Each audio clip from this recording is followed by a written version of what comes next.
Today is day 4 of my keto journey, and I'm surviving. Yay, surviving. Yesterday was day 3, definitely a day filled with apathy, and I really noticed that not having the carbs, not having the sugar to give me that emotional boost, that connection. And that I often hate that because it's been such a piece of my whole entire life. I think I mentioned I've previously struggled, like my whole entire life with my weight, and food and especially sugar and treats were such a key component in my childhood.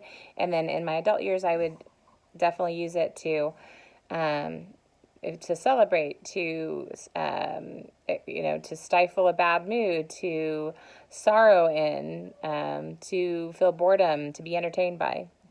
Not so much the food, but it really sugar treats, sweet treats. That has been my jam and my hang up for quite a few years now, for forever. Let's just say it like that, forever.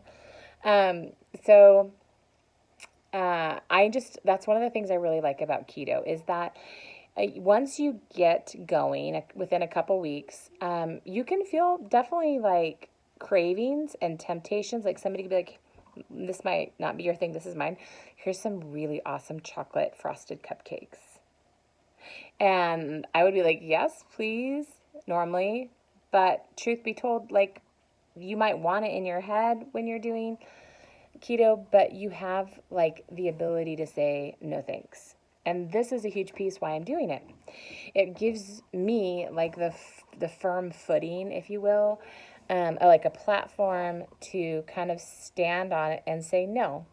Like I would like this, sure, and they do look great, but no thanks, not for me. It's that self-control piece, the ability to say no to yourself that I feel like often I get worn down on. Like, I'm like, oh yeah, those look really good. And you can say no a few times, but before you know it, you're in there eating your chocolate cupcake. So with keto, I feel like it gives a really nice platform to just be able to say no to stuff like that. So that being said, I think that for me to make it to day 4 is a big deal because normally, I can quit a diet in about one thought. You should ask some of my good friends. I'm gonna ask my husband. I could be like, this is what I'm doing, and I'll research it, and I'll buy all the things for it. And I'm like, I just don't want to do it. And yeah, bad news, but that's how it rolls out. So, so the fact that I'm on day 4 and feeling good about it, I'm really motivated, and I'm in a good place in my head. I'm like, game on, let's do this for reals. So I think the things that I'm doing differently this time is I'm pairing intermittent fasting with keto. And I'm not worried about nailing the intermittent fasting piece yet. I will get down. I would like to get to a 19.5 eating window. I've done that.